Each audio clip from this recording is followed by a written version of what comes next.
టుడేలో bumper offer 3,75,00,000 G+2 4 BHK villa కొనండి.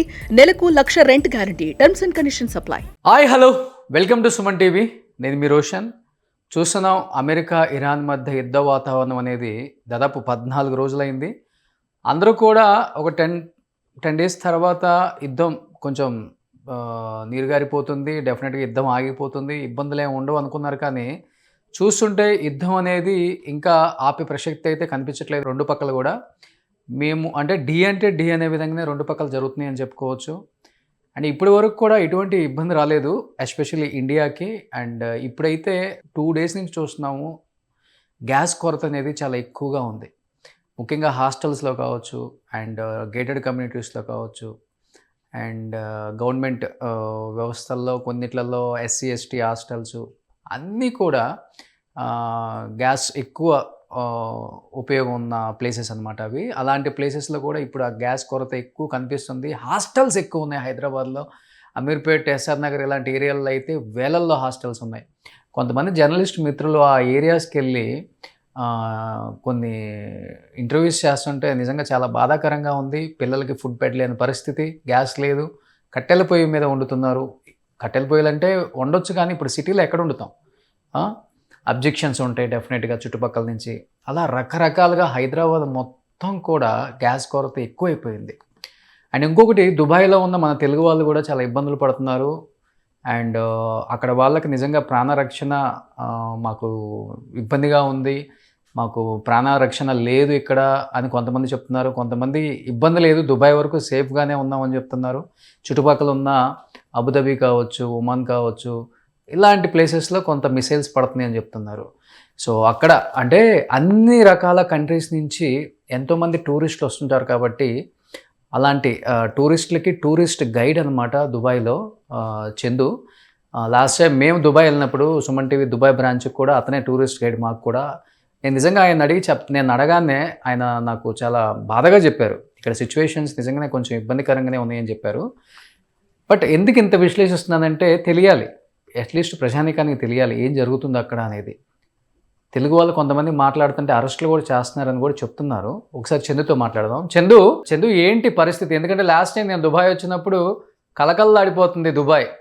ఎందుకంటే హైదరాబాద్ నుంచి ఎంతోమంది సెలబ్రిటీస్, ఎంతోమంది పొలిటీషియన్స్, ఎంతోమంది బిజినెస్ మ్యాన్స్ హైదరాబాద్ నుంచి దుబాయ్కి వెళ్ళి గోల్డెన్ వీసా తీసుకొని అక్కడ సెటిల్ అవ్వాలి, అక్కడ బిజినెస్లు చేయాలి. ట్యాక్స్ ఫ్రీ కంట్రీ అది, మాకు చాలా బాగుంది, లివింగ్ కూడా చాలా లగ్జరీగా ఉందని చెప్పారు. ఈరోజు చూస్తుంటే అదే దుబాయ్ని చూస్తుంటే అదిరిపోతున్నారు. ఇక్కడ ఏం జరుగుతుంది అక్కడ అసలు ఓవరాల్గా? అది థ్యాంక్స్ అండి రోషన్ గారు, మీరు అన్నట్టు వాస్తవం. అది దుబాయ్కి కొన్ని రోజుల వరకే దిష్టి తగిలింది అనుకోవచ్చు మనము. అయితే ఇది బిజినెస్ హబ్. ఒక 20% లోకల్ అరబీ వాళ్ళు ఉంటారు, 80% అంతా బయట దేశస్తులే. దుబాయ్ అంటే నమ్మకం అంటేనే పెట్టుబడి కాబట్టి అలాంటి ఏమి ఇబ్బందులు ఉండే సార్. ఇది కొంచెం టెంపరీ కాన్ఫ్లిక్ట్. ఇది అందరూ దుబాయ్ని నచ్చి మెచ్చి ఏమన్నా కానీ అని ఇన్వెస్ట్మెంట్ పెట్టిన వాళ్ళే. ఇక్కడ ఉన్నోళ్ళు కూడా 20 సంవత్సరాల నుంచి దుబాయ్ నుంచి పోదాం అంటే కూడా పోకుండా ఉన్నట్టోళ్ళే. ఎవరికి ఏమి ఇబ్బంది కాదండి, అంతగానో ఏం ప్రాబ్లం కాదండి. ఓకే, అంటే ఇప్పుడు దుబాయ్లో పరిస్థితి పక్కన పెడితే దుబాయ్ చుట్టుపక్కల కొన్ని కంట్రీస్ ఉంటాయి కదా, కొన్ని స్టేట్స్. అవునండి, ఆ స్టేట్లలో పరిస్థితి ఏంటి అసలుకి? చుట్టుపక్కల ఉన్న మీరు చెప్పారు కొన్ని స్టేట్స్లో అయితే మిసైల్స్ పడుతున్నాయి, పెద్ద పెద్ద పేలుళ్ళు వస్తున్నాయి, ఫ్యామిలీస్ అంత ఇబ్బంది పడుతున్నారు. అక్కడ తెలుగు వాళ్ళు కూడా ఫోన్లు చేసి బాధపడుతున్నారు, ఏంటి పరిస్థితి, బిక్కుబిక్కుమంటూ బతుకుతున్నాం అని చెప్పారు. ఏంటి ఆ చుట్టుపక్కల పరిస్థితి ఏంటి అసలుకి? అవునండి. కొంచెం స్టార్టింగ్ లో 28 రోజు వార్ స్టార్ట్ అయినప్పటి నుంచి ఒక వారం 4-5 రోజులు కొంచెం ఇబ్బంది అనిపించింది, భయం అనిపించింది. ఏమవుతుందో మొత్తం మిసైల్ పడి మొత్తము గందరగోళం అయిపోతుంది అనుకున్నాము. కాకపోతే యుఏఈ దగ్గర ఒకటి థర్డ్ సిస్టమ్ అని ఉందండి, terminal high altitude area defence అని. చాలా గట్టి సిస్టమ్ ఇది. ఏంటంటే 94% ఏదైతే మిసైల్ వస్తుందో దానికంటే ముందే దాన్ని పట్టేసి సముద్రంలో పడేస్తుంది అన్నట్టు. చాలా పర్ఫెక్ట్ ఉన్నది. 95% రిజల్ట్ ఉన్నాయి ఇందులో. 270 కొడితే అందులో 2 పడుతుంది దుబాయ్ లో. ఆ మాత్రం అన్న ఉంటది. అంత పెద్ద కోపంతో ఉన్నారు ఇరాన్ వాళ్ళు, రివల్యూషన్ ఉంది అక్కడ, ఆ మాత్రం ఉంటది కొద్దిగా. అంటే దుబాయ్ మీద కూడా డెఫినెట్ గా రివెంజ్ తీర్చుకునే ప్రయత్నం అయితే చేస్తున్నారు గట్టిగా వాళ్ళు. అంటే ఇప్పుడు జర కోపంలో ఉన్నారు. దుబాయ్ ఏంటంటే దుబాయ్ కి కొట్లాట అనేది అవసరం లేదు. దుబాయ్ అనేది చాలా మంది ఎంతో మంది బిజినెస్ హబ్. ఆ, దుబాయ్ వాళ్ళు ఫస్ట్ నుంచి చెప్పేది ఏంటంటే మేము కింద పడిపోయినా మళ్ళా ఎట్లా పైకి రావాలనేది మాకు తెలుసు. ఉమ్. కాకపోతే మాకు ఎంతో నమ్మకం మీద వచ్చి ఈ కంట్రీలో నివసిస్తున్నారు. వాళ్ళ కోసము మేము నిలబడాలని చెప్పేసి చాలా గట్టిగా ప్రయత్నం చేస్తున్నాం. మీరు ఎన్ని వీళ్ళ సంవత్సరాలు ప్రయత్నం అంతా ఎక్స్పాట్రియేట్ కోసమే. మీరు ఎన్ని ఇయర్స్ నుంచి ఉన్నారు చందు గారు అక్కడ దుబాయ్లో మీరు అసలుకి? నేను 2004 లో వెళ్ళాను సార్. అప్పటి నుంచి అక్కడ ఉన్న దుబాయ్ నచ్చింది. ఆ, చాలా రిలాక్స్ గా ఉంటది. మన పని మనం చేసుకోవాలి, ఎవరిని ఇబ్బంది పెట్టదు, ఎవరిని డిస్టర్బ్ చేయొద్దు అనే రకంగా ఉంటది కాబట్టి ఓకే మంచిగా పీస్ఫుల్ గా ఉంటున్నాం అప్పటి నుంచి ఇప్పుడు. Okay okay. అంటే 22 ఇయర్స్ అయింది మీరు దుబాయ్ వెళ్ళి. అవునండి అవునండి. సో అప్పటి నుంచి కూడా మీరు టూరిస్ట్ గైడ్ అక్కడ 22 ఇయర్స్ నుంచి కూడా? లేదు లేదండి, చిన్నగా అప్పుడు డ్రైవింగ్ చేసుకుంటా నెమ్మదిగా ఆ, చాలా మంది మీ సర్వీస్ బాగుంది, మీరు గైడ్ గా కావాలంటే అప్పుడు తర్వాత గైడ్ గా సార్. Okay okay. తర్వాత లాస్ట్ టైం అప్పటి నుంచి గైడ్ గానే చేస్తున్నా. చాలా బాగుంది.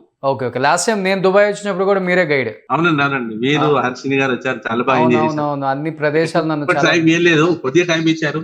ఆ, నాకు మీ దగ్గర నుంచి మెసేజ్ రాగానే భయపడ్డాను ఫస్ట్. ఏంటి మీరు మేబీ ఇండియా వచ్చేసారేమో అనుకున్నాను ఈ వార్ జరుగుతున్నప్పటికీ. బట్ మీరు దుబాయ్లోనే ఉన్నారని చెప్పారు. కొన్ని మెసేజ్లు పెట్టారు నాకు ఇక్కడ ఏమేమి లాస్ అవుతున్నాయని. అని ఓపెన్గా నేను కూడా చెప్పలేను కొన్ని. బట్ ఓవరాల్గా చూస్తే తెలుగు వాళ్ళకి ఎలా ఉంది అక్కడ? చాలా ఇంపార్టెంట్. మన తెలుగు వాళ్ళ సంఖ్య కూడా ఎక్కువ ఉంది ఇప్పుడు చెప్పాలంటే. తెలుగు చాలా- వాళ్ళకి సేఫ్గానే ఉన్నారా? సేఫ్ ప్లేస్లో ఉన్నారా? వాళ్ళకి ఫుడ్ కానీ లేకపోతే ఏదైనా ఇబ్బందులు అయితే అక్కడ వాళ్ళు పట్టించుకుంటున్నారా అసలు మన వాళ్ళని? అయితే ఎన్ని రోజులు మనం యూఏలో ఉంటే అన్ని రోజులు చాలా సేఫ్ అండి. ఉమ్, నాకు తెలిసి ఇండియాలోనే మనకి ఇక్కడ ప్రాబ్లం అవుతుందేమో కానీ యూఏలో అయితే చాలా సేఫ్ ఉంది. ఉమ్, ఆ మీడియాలో ఏఐ వీడియోలు, కొన్ని డిఫరెంట్ వీడియోల వల్ల చాలా మంది భయపడిపోయారు. అయ్యో ఏమైంది అని. ఒక్కసారి తర్వాత మనం చాలా మంది వీడియోలు చేస్తున్నాము, ఉమ్. అవేర్నెస్ తీసుకొచ్చాము. ఏమంత ప్రాబ్లం లేదు, అందరు ప్రశాంతంగా ఉన్నారు. కాకపోతే మధ్యలో ఈ మిసైల్ వస్తున్నాయి అని చెప్పి గవర్నమెంట్ నుంచి అన్ని లాంగ్వేజ్ లో మెసేజ్ వస్తున్నాయి. మీ దాని మొబైల్ తర్వాత ఆ మిసైల్ అందరికి వస్తాయి, ప్రతి ఒక్కరికి వస్తాయి సార్. రాగానే మాకు తెలిసిపోతుంది ఆ మిసైల్ పడుతుందేమో అని చెప్పేసి. అదే బయట ఉండేటోళ్ళు లోపలికి వెళ్ళిపోతారు, గ్యాదరింగ్ చేయరు, లోపల ఉండాలని వర్క్ ఫ్రమ్ హోమ్ అని దుబాయ్ గవర్నమెంట్ ఇట్లాంటివి ఇనిషియేట్ తీసుకున్నారు. ఓకే. అయితే ఆ డ్రోన్లు పడేటప్పుడు మెసేజ్ వస్తుంది. తర్వాత డ్రోన్ ఇంటర్సెప్ట్ అయిపోయింది అంటే ఇప్పుడు సేఫ్ ఉంది, ఏం టెన్షన్ లేదు, టెన్షన్ పడకుండా కూడా మెసేజ్ వస్తుంది. 2 మెసేజ్లు వస్తాయి. ఇప్పుడు మీ చుట్టుపక్కల లేకపోతే మీ పక్కన బిల్డింగ్స్ మీద ఏమైనా పడ్డాయా మిసైల్స్ పేలిపోవడం ఇలాంటివి జరిగిందా ఏమన్నా? మనము రోజు వాకింగ్ దుబాయ్ లో అల్సీఫ్ ఏరియా అని ఓకే చిన్న డ్రోన్ పడ్డది. అది యుఎస్ ఎంబసీ పక్కకు పార్కింగ్ లో పడ్డది. ఏమి ప్రాణ నష్టం జరగలేదు, అసలు ఏమి నష్టం కూడా కాలేదు. దుబాయ్ మరీనాలో ఒక దగ్గర అయింది, ఇంటర్నేషనల్ సిటీలో అక్కడ ఒక ప్లేస్ లో పడ్డది. ఎయిర్పోర్ట్ లో దూరం చిన్న డ్రోన్ పడేవి, పెద్ద మిసైల్స్ పడతలేవు, చిన్న డ్రోన్స్ అండి అవి. ఓకే. దానివల్ల ప్రాణ నష్టం ఏం లేదు. కాకపోతే మరీనాలో ఒక అతనికి ఆ డ్రోన్ వల్ల శిలాలు పడ్డాయి, శిలపలకలు అంటారు, శిథిలాలు పడుతుంది. అవును. అవి పడడం వల్ల ఒక ఆయన చనిపోయాడు, ఇంకొక జాగాలో ఒక 4 చనిపోయారు ఇప్పటి వరకు. తెలుగు వాళ్ళు ఒక 100 తెలుగు వాళ్ళు కాదు, కెన్యా ఆయన, పాకిస్తాన్ వాళ్ళు 2, మళ్ళీ ఒక ఆయన గానా ఆఫ్రికా అతను. ఓకే. అట్లా ఒక 100 మందికి ఇబ్బంది అయింది. అంటే చనిపోలే కానీ ఒక 100 మంది దాకా శత్రుఘాతులు అయినరు. ఒక 100 మంది చనిపోయి ఉంటారు ఇప్పటికైతే అక్కడ చుట్టుపక్కల. చనిపోలే అంటే ఖాళీ దెబ్బలు తగిలాయి, చిన్న యాక్సిడెంట్ అయింది కానీ చనిపోలే. 4 చనిపోయారు ఇప్పుడు వరకు. ఓకే. అంటే చందు చెప్పాలంటే యుఏఈ దేశం ఎలాంటిదంటే ఎటువంటి ప్రాణ నష్టం జరిగినా కానీ దానికి బయటికి సమాచారం ఇవ్వరు. వాళ్ళు ఎంత దెబ్బ తగిలినా కానీ చూసుకుందాం నెక్స్ట్ అనే టైప్ ఉంటారు. కానీ మాకు ఇది జరిగింది, మాకు ఈ బాధ వచ్చింది, మేము ఇలా అయ్యామని చెప్పేసి అది ఏదైనా కానీ ఫస్ట్ నుంచి ఆ కంట్రీకి ఉన్న అది ఎలా చెప్పాలంటే ఒక కింగ్ లాగే ఉంటారు వాళ్ళు ఆ కంట్రీ. సో ఇప్పుడు మీరు కొంతమంది చనిపోయిన వాళ్ళ లిస్ట్ కూడా చెప్తున్నారు, 100 మంది దాకా శతగాత్రులు అయ్యారని చెప్తున్నారు, హాస్పిటల్స్లో ఉన్నారని చెప్తున్నారు.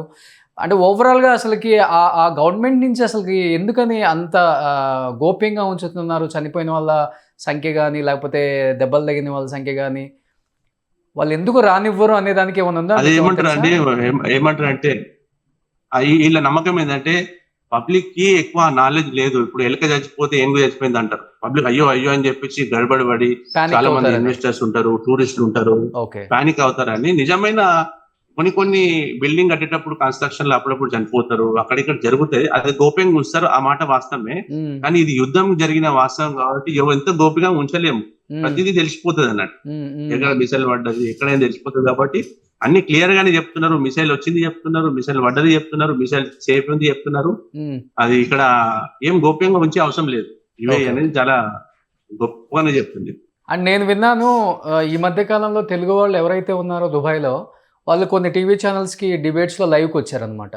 అంటే గ్రూప్ ఆఫ్ పీపుల్ అనుకోండి, లైక్ ఒక 20-30 ఫ్యామిలీస్ అందరూ కలిపి ఒక ఇంట్లోకి వచ్చేసి ఇక్కడ కొంచెం భయపడాల్సి వస్తుంది, సౌండ్స్ వస్తున్నాయి, మాకు మిసైల్స్ పడుతుందని చెప్పేసి, బతుకుతాము చనిపోతాము అని ఒక భయంలో ఉన్నామని చెప్పేసి.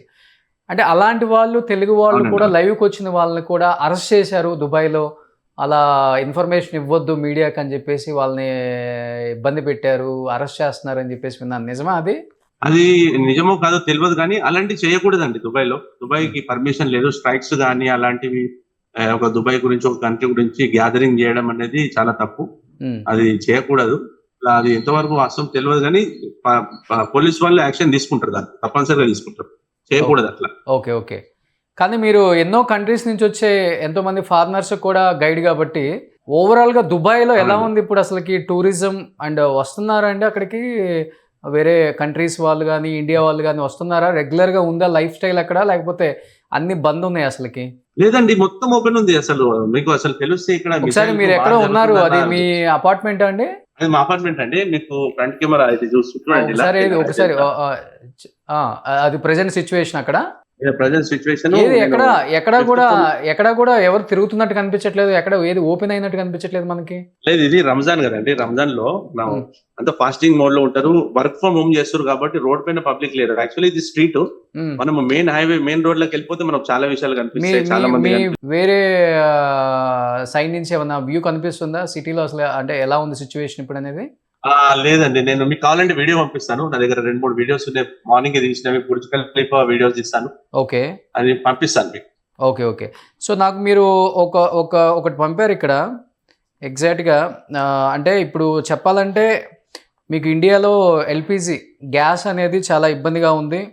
అందరూ కట్టెల పొయ్యిలు వాడుతున్నారు, హోటల్స్ రన్ అవ్వట్లేదు, ఇక్కడ హాస్టల్స్లో ఫుడ్ లేదు పిల్లలకి, చాలా చోట్ల గ్యాస్ లేక చాలా ఇబ్బందులు పడుతున్నారు. ఇట్లానే వదిలేసామంటే ఇంకొక 1 వీక్లో హైదరాబాద్లో ఫుడ్ దొరకదు మనకి. అలా అయిపోయింది సిచ్యువేషన్. అంటే యాక్చువల్గా చెప్పాలంటే మీరు పంపిన దాంట్లో నాకు క్లియర్గా అర్థమైంది ఏంటంటే ఏది రావాలన్నా కానీ మనకి అక్కడ సీ నుంచే రావాలి, కానీ బై రోడ్ నుంచి వచ్చే అవకాశం ఎక్కడ లేదు కదా అక్కడ కనెక్టింగ్? లేదండి, అసలు లేదు. షిప్ వే మొత్తం క్లోజ్ అయిపోయింది. అవునండి.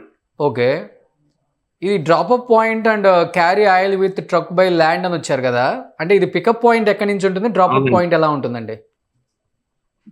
అది ఇప్పుడు వీళ్ళంతా ఇది ఒక హార్మూజ్ జలసంధి నుంచే వస్తుండే సార్.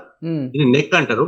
అయితే అక్కడ ఇప్పుడు బహ్రెయిన్, ఖతారు, అక్కడ కూడా బ్లాస్ట్ చేస్తున్నారు కదా. ఇవన్నీ చేస్తున్నారు. కాకపోతే వీళ్ళు కొద్దిగా అంటే వాళ్ళ దగ్గర సిస్టమ్ ఉంది, థర్డ్ సిస్టమ్. సీ లోపల కూడా పెట్టొచ్చు, బాంబులు పెట్టారంట అక్కడ. ఆ బార్డర్ లో సీ లోపల కూడా బాంబు పెట్టారు సార్. అవునండి, అది ఏదైతే బోట్స్ వస్తాయో, క్రూజ్ వస్తాయో, అవును, వాటిని అరికట్టడానికి సీ లోపల కూడా పెట్టారు. అందుకే వీళ్ళు ఏం చేస్తారు అంటే ఆ ఖతారు, Bahrain, UAE, Saudi Arabia border నుంచి వెళ్ళి అటు ఆ మార్గం నుంచి వెళ్ళి అక్కడ నుంచి వెళ్ళి ఒమాన్ సైడ్ వెళ్ళిపోతుంది. ఇరాన్ సైడ్ రానన్నట్టు 2 ఉన్నాయి. ఒకటి యెమెన్ అండ్ ఒమాన్ ఉంటది, ఒకటి ఇరాన్, ఇరాక్ ఉంటది. ఓకే, అంటే అప్పుడు ఏది రావాలన్నా కానీ ఇప్పుడు షిప్ క్లోజ్ అయింది కాబట్టి. అవునండి. సో ఇప్పుడు ఎల్పిజి అనేది ఏదైనా క్రూడ్ ఆయిల్ కావచ్చు, ఎల్పిజి కావచ్చు, ఏదైనా కానీ కష్టం కదా ఇండియాకి. కొద్దిగా కష్టమే అండి, చాలా కష్టం. సో హైలీ ఇంపాసిబుల్ ప్రస్తుత పరిస్థితి. అది అనుకోకుండా ప్లానింగ్ లేని వార్, ఇది సడన్లీ అయిపోయింది కాబట్టి ఇటువంటి టైంలో మనకు ఒక 15 నుంచి ఒక నెల వరకు ప్రాబ్లం అవుతుంది. కాకపోతే మన గవర్నమెంట్, ఇండియన్ ప్రధానమంత్రి ఇక్కడ యుఏఈకి చాలా మంచి రిలేషన్ ఉంది కాబట్టి, అక్కడ ఇరాన్ తో కూడా సత్సంబంధం ఉన్నాయి కాబట్టి త్వరగానే ఈ ప్రాబ్లం సాల్వ్ అవుతుంది అని అనుకుంటున్నాను. ఆల్రెడీ 14 days అయిపోయింది. ఇంకా జరిగితే ఇంకొక 1 week వరకు జరగవచ్చు, లేకపోతే రేపు ఎల్లుండిలో కూడా క్లోజ్ అవ్వచ్చు అంటున్నారు యుద్ధం. బట్ కంటిన్యూ అయితే మటుకు చాలా చాలా దెబ్బతింటుంది దుబాయ్ అనేది కూడా వినిపిస్తుంది మనకి. ఎందుకంటే నేను చెప్పినట్లుగానే ఫస్ట్ నుంచి చెప్తున్నట్టుగానే ప్రతి ఒక్కళ్ళు గోల్డెన్ వీసా అంటున్నారు. యాక్చువల్గా చెప్పాలంటే నేను కూడా ఈ ఇయర్ ప్లాన్ చేశాను గోల్డెన్ వీసాకి, మీతో కూడా చెప్పాను నేను. అవునండి, కానీ ఈ సిచ్యువేషన్ అలా ఏముండదండి రోషన్ గారు, అలా ఏముండదు. నేను చెప్పండి, నమ్మండి. నేను ఎన్ని రోజుల నుంచి చూస్తున్నా కదా, దుబాయ్ అంటే నమ్మకం అంటేనే పెట్టుబడి. కాబట్టి దుబాయ్ వాళ్ళు వాళ్ళు ఎప్పుడు అన్నారు వాళ్ళ ప్రాబ్లము అసలు దుబాయ్ వాళ్ళకి ప్రాబ్లమే లేదు. వాళ్ళు బెడవిన్ లైఫ్ స్టైల్ లో బతికిన ఎడార్లో ఏదో చిన్నగా టెంట్లలో బతికే వాళ్ళు. వాళ్ళకు ఇదంతా అనేది బోనసే. ఓకే. కాకపోతే వాళ్ళు మెల్లగా ఇటుగా పేర్చుకుంటా నెమ్మదిగా ట్రేడింగ్ ఒక పోర్టు చాలు చేశారు సార్. ఆ పోర్టు వల్ల చాలా డబ్బులు వచ్చినాయి. దాని తర్వాత టూరిజం చేశారు, దాని తర్వాత రియల్ ఎస్టేట్ చేశారు, దాని తర్వాత ఏవియేషన్ అన్ని ఫ్లైట్లు ఇక్కడికి రావడం, సికింద్రాబాద్ జంక్షన్ లాగా అన్ని ఫ్లైట్లు ఇక్కడికి వస్తాయి. అవును. అట్లా చాలా నెమ్మదిగా ప్రేమతోటి వెళ్ళిన దుబాయ్ వాళ్ళకి తెలుసు ఎట్లా పడ్డాకని మళ్ళీ ఎట్లా లేవాలో కూడా తెలుసు. కాబట్టి ఏం ప్రాబ్లం లేదు, అసలు వరి కావద్దు. దుబాయ్ చెప్పాలంటే తప్పకుండా ఒకటి కాదు 2 అపార్ట్మెంట్లు కూడా. ఓకే. అంటే అందరికి ఇష్టమైంది బుర్జ్ ఖలీఫా. అలాంటి దాని మీద కూడా మిసైల్ పడింది. పైన కొంచెం రూఫ్ టాప్ లో ఏదో మొత్తం ధ్వంసమైందని చెప్పేసి విన్నాము. నిజమా అది? ఎంఆర్ బిల్డింగ్స్ అలా ఏం లేదు. లేదు ఒక్క బిల్డింగ్ మన రీసెంట్లీ ఒక్క బిల్డింగ్ మీద పడ్డది డ్రోన్. 28వ ఫ్లోర్ అనుకుంటా, చిన్న డ్రోన్ పడ్డది. ఎవరేం రావాలేదు, ఎవరేం బాగాలేదు, సేఫే ఉంది. నేను చెప్తున్నానండి, ఒక 1000 మిసైల్ వేసి అందులో 4 తగిలినాయి. అంటే 270లో 2 తగిలినాయి అన్నాడు. అది కూడా డ్రోన్, మిసైల్ కాదు. మిసైల్ అయితే సముద్రంలో వాళ్ళు ఇది చేసేస్తున్నారు, ఇంటర్సెప్ట్ చేసేస్తున్నారు. ఓకే. చాలా గట్టి భద్రత అనేది యుఏఈని నేను ఫస్ట్ టైం చూస్తున్నా. యాక్చువల్లీ నేను సంతోషపడుతున్నా, యుఏఈకి ఇంత స్ట్రాంగ్ ఆర్మీ, ఇంత భద్రత ఉంది. ఒక పెద్ద భారతదేశం లాంటి గొప్ప ఆర్మీ బేస్ ఉన్నది యుఏఈగా. నేనే సర్ప్రైజ్ అవుతున్నా, ఎంత గట్టిగా ఉన్నారు వీళ్ళని. ఓకే. ఎప్పుడే కానీ మీ బలం అనేది ఇసుంటి టైంలో తెలుస్తుంది, నువ్వు ఎంత బలవంతునివో ఎంతో ఇది అని. యుఏఈకి ఇరాన్తో కొట్లాడేంత శక్తి కూడా ఉంది. కాకపోతే ఏంటంటే యుఏఈకి కొట్లాడే అవసరం లేదు. వాళ్ళు ఇన్నోసెంట్స్. మేము మా ఇల్లు, మా సంసారము, మా ఫ్యామిలీ ఏదో చూసుకుంటాం, మా దగ్గర రావద్దు అంటారు, అంతే తప్ప వాళ్ళకు ఏం ప్రాబ్లం లేదండి. గ్రేట్ అండి. ఎందుకంటే ఇండియా వాళ్ళు అయ్యుండి ముఖ్యంగా మన తెలుగు వాళ్ళు కూడా యుఏఈని బాగా పొగుడుతున్నారు, మంచి సపోర్ట్ చేస్తుంది కంట్రీ కూడా.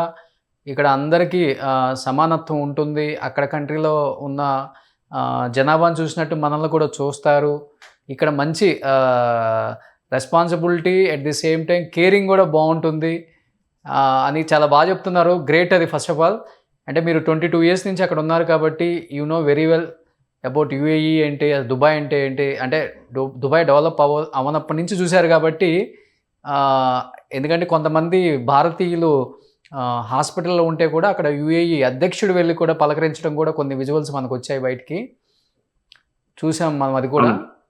ఎనీహౌ సేఫ్గా ఉండండి, తెలుగు వాళ్ళందరూ హ్యాపీగా ఉండండి.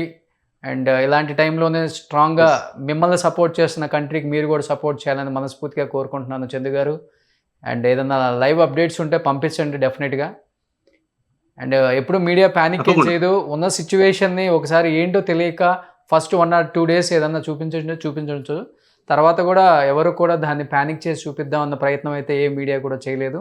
జరుగుతున్న దాన్ని, తెలుస్తున్న సమాచారాన్ని, అంటే కొంత యుఏఈ దాచిపెడుతుంది కాబట్టి ఆ సమాచారాన్ని వేరే విధంగా కొంత అంటే మనం చూసాము, కమిన్ గారి దాన్ని కూడా మనం చూసాం కాబట్టి.